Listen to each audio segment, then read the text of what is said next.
안녕하세요. 호랑이 책방의 마루와 메이입니다. 오늘 같이 읽어볼 책은 책대책 방구석 미술관과 안현배의 예술 수업, 오르세 미술관과 프랑스 모더니즘 같이 읽어보겠습니다. 네, 저희가 오늘 이렇게 룰루하게 의상을 노랑노랑하죠? 준비하거든요. 네. 그 고우 그림이 노란 게 많잖아요. 근데 원래 노란색을 많이 쓴 게 그 압생트 그걸 많이 마셔서 항식증에 걸렸답니다. 네. 그게 대부분 이렇게 누렇게 모든 사물이 노랗게 보이고 네. 노란 거는 더 노랗게 보이는 고우의 느낌을 한번 느껴보시라고 저희가 그 누렇게 준비했습니다. 네. 방구석 미술관이 책이 너무 잘 팔려가지고 10만 부, 누적 10만 부 기념으로 책 표지를 바꿨는데요. 오늘 저희가 준비는 하지 못했는데 그 표지가 바로 오르세 미술관이었습니다. 네. 방구석 미술관은 일단 재밌습니다. 미술에 아무 관심이 없는데 갑자기 유럽 여행을 가게 되었다. 아니면 갑자기 미술 전시회에 친하지 않은 사람과 방문하기로 했다면 방구석에 앉아서 아무 책이나 아무 구석이나 아니면 아무 작가나 펼쳐서 읽으면 부담 없이 읽기 좋은 책입니다. 네, 여기 유명한 작가들 많이 나왔어요. 뭉크, 칼로, 에곤 실레, 피카소, 칸디스키 등등 이들의 사생활과 작품 세계가 같이 나와서 재밌게 접근할 수 있습니다. 그래서 중학생, 초등학교 고학년생들 또 미술 입문자들에게 권하고 싶은 책입니다.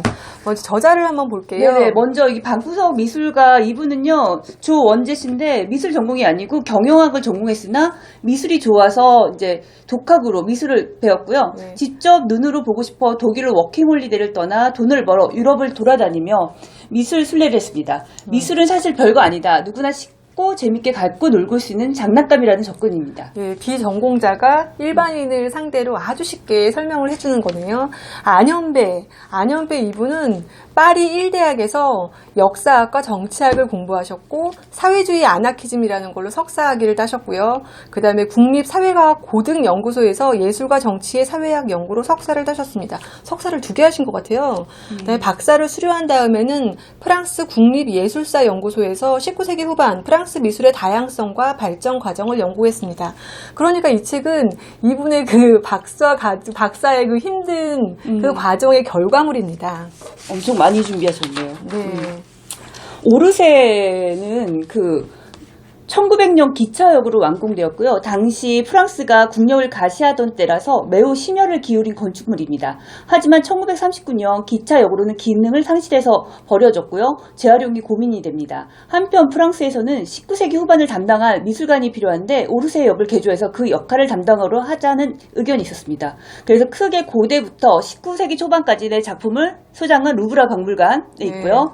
또 현대미술을 소장하는 거는 폼피두 센터에 있고 이 두 곳을 연결한 곳으로 바로 1986년 오르세 역을 미술관으로 개조합니다. 19세기 후반에 지어진 훌륭한 건축물에서 19세기 후반에 예술작품을 전시한다는 게 훨씬 의미가 크게 다가오네요. 네, 그러니까 오르세에는 인상주의 그 작가들의 작품이 많은데요. 인상주의 작가들만 있는 건 아닙니다.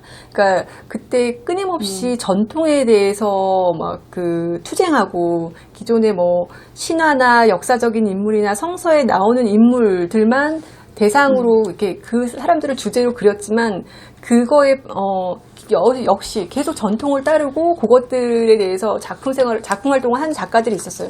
그런 작품들도 많이 있고 거기에 투쟁하고 자기만의 세계를 찾고 빛을 찾고 이런 작가들도 많은 걸 알고 계셔야겠습니다. 먼저 에두아르드 만의 풀밭 위의 점심 식사.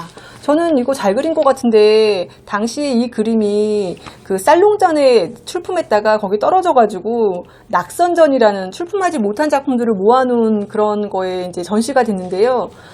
파리 인구가 250만 명일 때 80만 명에서 100만 명이 이 그림을 보러 왔대요. 그런데 모두들 와서 폭탄이다, 쓰레기다. 저는 이해가 안 되더라고요. 왜 잘 그렸는데 왜 그럴까 했는데 자세히 보면 원래 그림의 주인공은 신화나 성경, 역사적인 인물이어야 되는데 우리 주변에 있는 한 명은 동생이고 한 명은 매제입니다. 그리고 맥락 없이 매춘부가 벌거벗은 채 등장하죠. 그래서 아니 우리 그 미술 전통을 모독하는 거다 그러면서 그렇게 욕을 먹었다고 합니다. 그러니까 수백 년을 지켜오던 전통에 이 그림이 던지는 메시지는 정말 폭탄 같았다고 합니다. 그리고 또 제가 바로크성 미술관 보다가 빵 터진 부분은 인상주의의 괴물이죠. 빈센트 반 고흐는 무엇으로 죽었는가 하는 글에서 황시증에 대한 얘기가 나옵니다. 룰룰. 네, 모든 그림을 황색으로 노란 방, 노란 카페, 노란 집, 노란 해바라기, 노란 건축 더미. 그래서 빈센트를 황시증에 걸리게 한 주 원인이 압생트인데 높은 노란 도수와 저렴한 가격으로 가성비가 좋은 초록색 술입니다. 이거를 녹색 요정이라고 한 것도 웃겼고요. 녹색 요정은 점차 녹색 악마가 돼요. 빈센트의 시신경과 영혼을 갉아먹습니다. 전에 그 빈센트 반고 동대문전을 갔는데 네. 그 빈센트가 다니는 카페 같은 걸 정말 이렇게 똑같이 재현해 놓고 거기서 압생트를 파는 그런 체험을 하더라고요. 네. 그래서 의자 옆에 빈센트 이렇게 외투 같은 거 이렇게 만들어서 걸어놓고 그래서 좀 실감 났었어요. 재밌었어요. 네. 그 다음은 고갱인데요. 고갱은 은행원이었는데 투잡을 했죠. 주중에는 증권맨으로 주말에는 그림을 그렸습니다. 1882년 프랑스의 경제 위기가 닥치면서 해고됩니다. 그 이후 퐁타방으로 타히티로 가서 그림을 그렸습니다. 근데 저 이거 보고 딱 의아했던 게 달과 유펜스 보면은 네. 그 고갱이 알아서 그 해설 나온 걸로 돼 있는데 네. 여기서도 해고의 느낌인데 진실은 본인만이 알겠죠? 그러니까 절반은 해고고 절반은 자기가 나오고 그랬던 것 네네네. 같아요. 절반만의 진실. 그 다음에 네, 책에 프리다 나온 칼로. 예. 네. 프리다 칼로 진짜 예쁘시고 똑똑하시고 집안도 좋고 공부도 많이 했는데 고통으로 점철된 삶을 살았습니다. 디에고 리베라와 사랑해서 결혼을 하지만 그 속내를 들여다보면 디에고는 프리다 주변에 있는 여자를 사귀면서 그 프리다에게 너무 큰 상처를 줍니다. 그 막장 드라마의 주인공이 되는 거죠. 그러니까 예술가 중에 그 인성하고 같이 있기는 좀 쉽지가 않네요. 프리다는 그림으로 본인의 상처를 그대로 표현합니다. 여기 네. 보면 디에고, 당신은 살인자에서 피 묻은 그런 게 액자까지 묻혀 있는 거 보면은 그림을 그림으로써 자기의 슬픔을 고통을 승화했던 것 같네요.